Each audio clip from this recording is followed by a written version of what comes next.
Vous, mes amis, vous qui m'accompagnez, vous n'êtes plus des étrangers au combat que nous menons contre le régime de mercenaires au Congo. Et c'est important que vous soyez au courant des événements, des choses, des dangers. En effet, je voudrais vous apprendre que j'ai été victime d'un sabotage de ma voiture. Ma voiture a été sabotée et de telle façon que ce qui avait été projeté par ces ennemis de l'espérance et de la vérité était que la voiture brûle et que moi je calcine à l'intérieur. Dieu soit béni, leur plan a été déjoué. La voiture est en danger, mais mon corps, mon esprit et mon âme sont encore en vie parmi vous. Et je crois qu'il faut mesurer la valeur et la profondeur des engagements que nous avons pris et aussi mesurer la gravité des points que nous soulevons. Et ce sont des points qui, pour le pouvoir en place, ne sont plus ce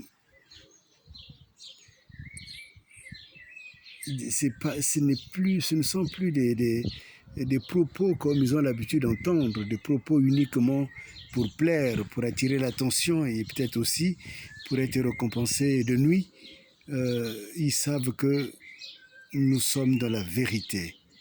L'option que j'ai faite, c'est l'option de servir Dieu, et y compris dans la politique, en utilisant tout ce que notre frère Aimé Césaire a appelé les armes miraculeuses, c'est-à-dire l'intelligence que Dieu m'a donnée.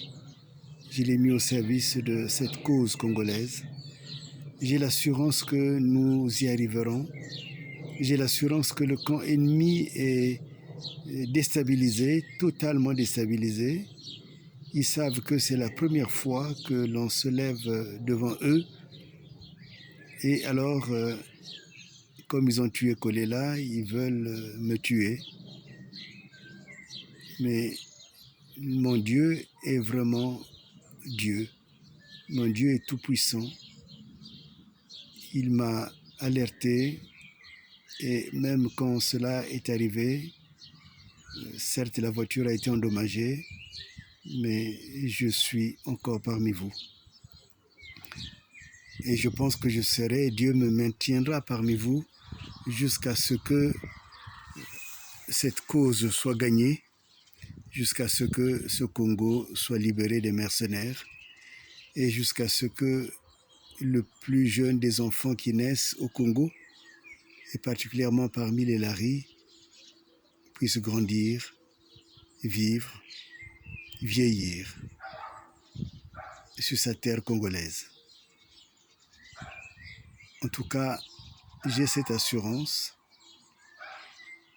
mais j'ai aussi la responsabilité de vous tenir au courant de tout ce qui arrive pour que vous vous réveillez, parce que mon souhait, c'est vraiment que vous soyez réveillés et que là où vous êtes, quelles que soient les circonstances, que vous preniez des initiatives et que ces initiatives vous permettent de donner un autre sens à votre vie. Par exemple, j'apprends qu'il y a des personnes qui sont en train de préparer des conteneurs pour venir en aide à leur village, aux parents qui sont là-bas. C'est une belle initiative. J'apprends que des entreprises sont en train de se mettre en route pour pouvoir créer ensemble des tontines d'entreprises. Ce sont des belles initiatives. Et tout ce qui peut se faire, tout ce qui peut donner de l'espérance à notre peuple, n'hésitez pas de le faire. Parce que ce peuple n'a personne d'autre que vous. Il y a eu 40 ans, plus que 40 ans de gaspillés, de génocide, de crimes, de toutes sortes de nuisances qui ont fait que vous êtes animé, habité par une sorte de peur terrible. Mais vous savez, n'ayez pas peur pour votre vie, parce que de toutes les façons, cette vie, elle passera. Mais ayez peur de votre esprit qui n'aura pas été à la hauteur des enjeux, des défis et aussi des missions que l'Éternel confie à chacun de nous. Je fais ma part, je continue de faire ma part. Les risques sont grands, mais si personne ne les prend, rien ne bougera dans ce Congo. Et vous entrerez d'esclavage en esclavage. Sortez l'esclavage, levez la tête. Vous êtes vivants, vous êtes des vivants. N'ayez plus peur. Que Dieu vous garde